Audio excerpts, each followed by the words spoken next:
Appeal पर झुक गए हैं डोनाल्ड ट्रंप। और सबसे बड़ा सवाल, क्या ईरान की घेराबंदी उसे घुटनों पर टेकने पर मजबूर कर देगी?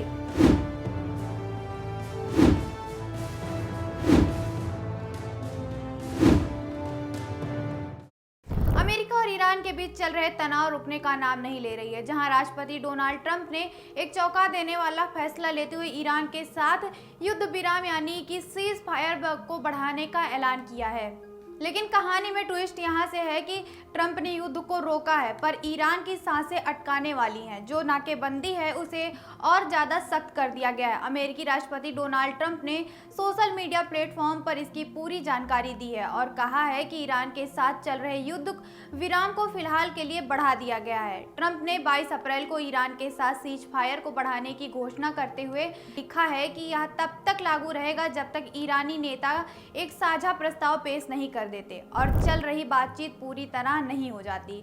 हालांकि ट्रंप ने कहा है कि इस्लामाबाद में बातचीत रुके होने के बावजूद स्ट्रेट ऑफ होर्मुज की जो नाकेबंदी है वह जारी रहेगी, यानी सीज फायर के बावजूद अमेरिकी सेना ईरानी बंदरगाहों की नाकेबंदी को जारी रखेंगे। एक पोस्ट में ट्रंप ने कहा है कि फैसला पाकिस्तान के उस अनुरोध के बाद लिया गया है जिसमें आगे की सैन्य कार्रवाई को टालने और कूटनीति के लिए समय देने की बात कही गई थी।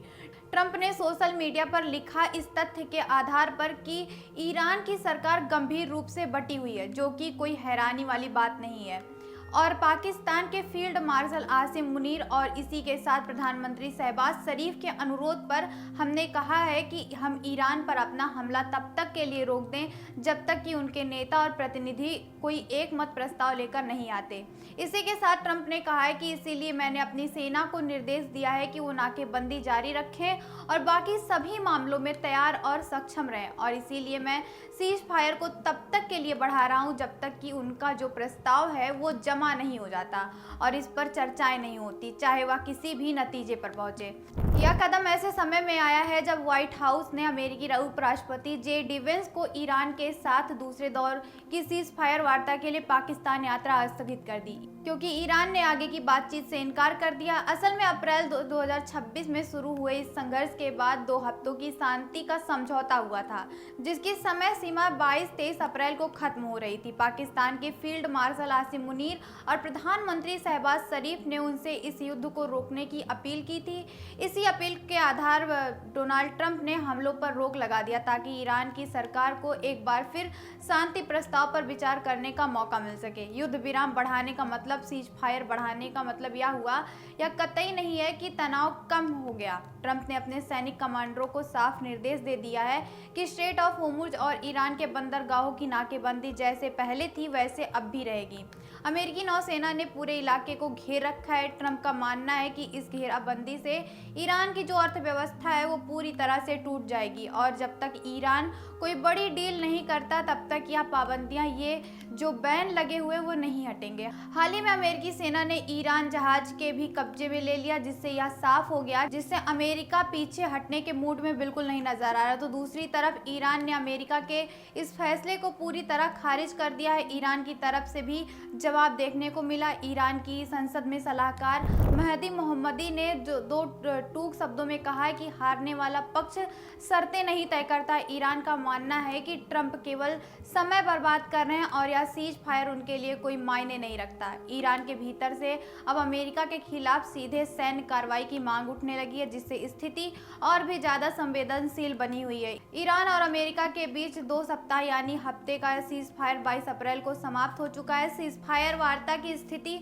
अनिश्चित होती नजर आ रही है। दोनों देशों ने कहा था कि अगर कोई समझौता नहीं होता है, कोई भी डील नहीं होती है, तो वह युद्ध फिर से शुरू करने को तैयार है। इस्लामाबाद में होने वाली बातचीत अभी अनिश्चित बनी हुई है क्योंकि ईरान ने अभी तक पूरी तरह से अपनी सहमति नहीं बताई है। बार बार ईरान की तरफ से इनकार देखने को मिल रहा है। तेहरान ने अमेरिका से मिल रहे विरोधाभासी संकेतों का हवाला दिया है कि जिस सार्थक बातचीत की संभावनाओं पर संदेह बयां पैदा हो गया है, वही नाकेबंदी तोड़ने के आरोप में एक ईरानी मालवाहक जहाज को जब्त करने की बात भी तनाव और भी ज्यादा बढ़ चुका है।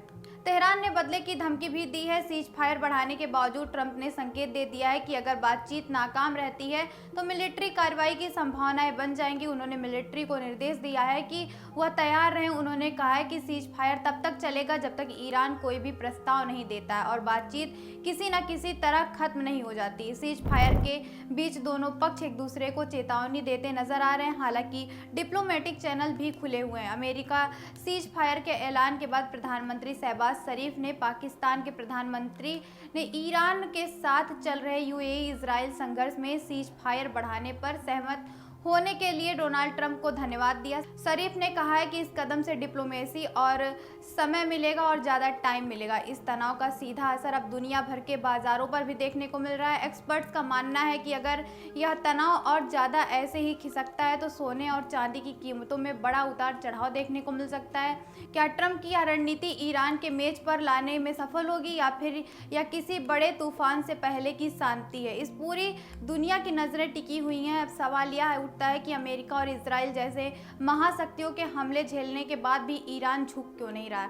28 फरवरी को शुरू हुआ इस सैन्य अभियान का असली मकसद ईरान को परमाणु हथियार बनाने से रोकना था। अमेरिका ने ईरान के परमाणु ठिकानों को तहस नहस करने में कोई भी कसर नहीं छोड़ी। वहां एक के बाद एक हमलों की खबर देखने को मिल रही थी। ट्रंप दावा कर रहे थे कि ईरान अपना यूरेनियम सरेंडर करने को भी तैयार है, लेकिन तेहरान ने इसे कोरा झूठ बता दिया। आखिर ईरान के पास ऐसा कौन सा शक्ति है जिसके दम पर वह सीना ताने अभी तक खड़ा हुआ है? यह भी सवाल है। वो नए हथियार, मिसाइल या बम नहीं बल्कि स्ट्रेट ऑफ हॉर्मुज है। यह भी साफ तौर पर देखने को मिलता है। ईरान अच्छी तरह से जानता है कि दुनिया की रगों में दौड़ने वाला तीर इसी रास्ते से होकर गुजरता है। यहाँ से अधिकतर सप्लाई होती है।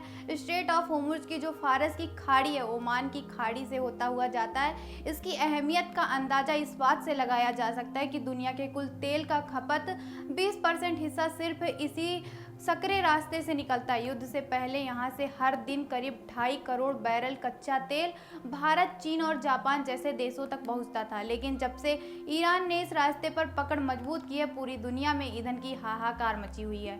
ईरान ने स्ट्रेट ऑफ हॉर्मुज को एक हथियार की तरह इस्तेमाल किया है। इस जलमार्ग के बंद होने या बाधित होने से वैश्विक अर्थव्यवस्था का जो चोट पहुँचा है उसकी भरपाई नामुमकिन सी लग रही है।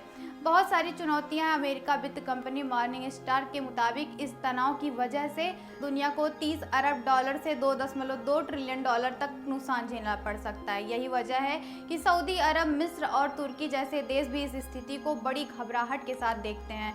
ईरान ने साफ कर दिया है कि भले ही परमाणु ठिकानों के निशाने पर टारगेट हो, पर लेकिन जब तक उसके पास स्ट्रेट ऑफ हॉर्मुज की चाबी है वो झुकने वाला बिल्कुल भी नहीं है। इस तनाव का सीधा असर अब दुनिया भर के बाजारों पर भी देखने को मिल रहा है। ऐसी तमाम खबरों के लिए देखते रहिए कंटाप न्यूज़। मैं थी आप सभी के साथ सची सिंह।